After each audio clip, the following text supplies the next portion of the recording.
Bonjour Facebook, bon samedi tout le monde, j'espère que vous allez bien. Aujourd'hui, je vous fais un petit live pour vous redonner les nouvelles de Cuba en tant que tel, de ce qui se passe là-bas en ce moment, dernièrement, et également de ce qui s'en vient. J'ai beaucoup parlé dernièrement de mon projet humanitaire par rapport à une famille cubaine, mais aujourd'hui, je voulais quand même prendre le temps de continuer de vous donner des nouvelles du peuple cubain. Pour commencer, je vais vous parler de ce qui est à venir bientôt. Oye Cali! Salut! Bonjour tout le monde, à ceux qui sont en train de se connecter. Ce qui est à venir, je vous explique la situation rapidement. Il y a un groupe de Cubains qui s'appelle Archipelago, qui est un groupe qui a fait la demande auprès du gouvernement récemment pour faire une marche pacifique pour les droits et libertés, dans le fond, du peuple. Mais c'était une marche dans les rues et on invitait les Cubains à s'unir pour demander plus de droits, d'être mieux traités finalement. C'est une demande que le gouvernement a été obligé d'accepter. J'essaie de me souvenir pour quelle raison, là, mais pour une raison quelconque de leur convention, ou en tout cas, quelque chose comme ça, ils ont été obligés de dire oui. Évidemment, contre leur gré, parce qu'on sait tous que le gouvernement veut pas que les gens sortent dans les rues, et l'interdit à chaque fois.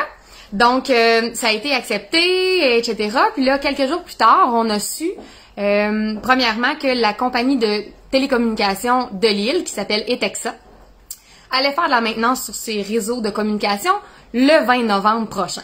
Donc, quelle coïncidence, c'est drôle, hein? Les réseaux de communication vont être touchés pendant cette journée-là. Bon, ça a resté comme ça. Et là, dernièrement, le gouvernement cubain a annoncé que le 20 novembre, le 18, le 19 et le 20, il ferait une fête nationale concernant la Révolution, dans le fond, pour comme célébrer la Révolution et la défense nationale du pays. Là, ça commençait à faire un peu beaucoup. Fait que dans le fond, là, ce que le gouvernement essayait de faire, c'est de faire sortir ceux qui sont pro-révolution, pro-Fidel Castro, etc., pour qu'ils soient dans les rues en même temps que ceux qui sont contre la Révolution et le gouvernement qui est en place en ce moment. Donc, évidemment, on le sait tous, là, le gouvernement cubain, c'est pas nouveau, c'est un gouvernement hyper sournois qui va tenter de tout contrôler et de faire taire son monde, son peuple. Donc, c'est ce qui avait été comme dit. Fait que là, le groupe qui a créé la marche pacifique s'est dit, ah ouais, ben on s'est fait comme avoir un peu, on s'est fait déjouer, ben à notre tour de les déjouer. Donc, ils ont fait modifier la date de la marche pacifique. Au lieu d'être le 20 novembre, ça allait devenir le 15 novembre. Donc, le 15 novembre, ils invitaient les gens à sortir dans les rues. Pourquoi le 15 novembre? Bien, évidemment, le 15 novembre, tout est prévu pour la réouverture du tourisme à Cuba. Donc, les gens vont pouvoir voyager ailleurs que les deux centres qui étaient ouverts, là, étant Varadero et Cayo Coco. Il y avait juste ça d'ouvert pour le moment. Là, tous les autres aéroports vont réouvrir, tous les centres de villégiature vont réouvrir à nouveau le 15 novembre et la quarantaine et les tests PCR sont enlevés également. Donc, ils ont choisi cette date-là qui était comme logique au passage. Ils ont décidé de sortir dans les rues, évidemment, je le répète, pacifiquement.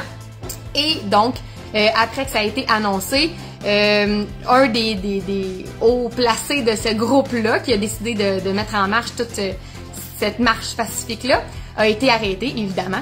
Et le gouvernement a proclamé haut et fort qu'il annonçait que cette marche-là devenait illégale, que ça allait à l'encontre du gouvernement, etc. Bon, leur beau discours habituel. Alors, la marche est devenue illégale, mais elle se fera quand même. Et je suis fière du groupe et des gens qui vont les appuyer.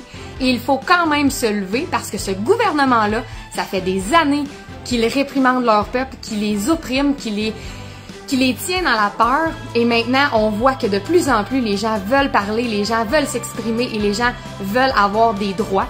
Donc, la marche va quand même avoir lieu, ça a été annoncé et surtout, il faut le partager.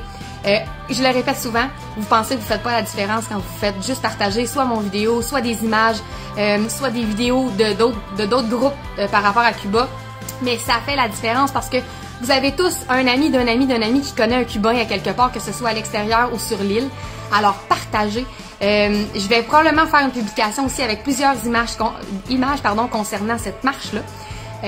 Faut que ça se rende à Cuba, faut que ça se rende partout. Et évidemment, Là maintenant sur les réseaux sociaux, pas sur les réseaux sociaux, mais sur les réseaux de communication à Cuba devait se faire le 20 novembre. On va espérer que ça change pas. Évidemment, il va y avoir des coupures d'internet et d'électricité, c'est clair. C'est écrit gros dans le ciel.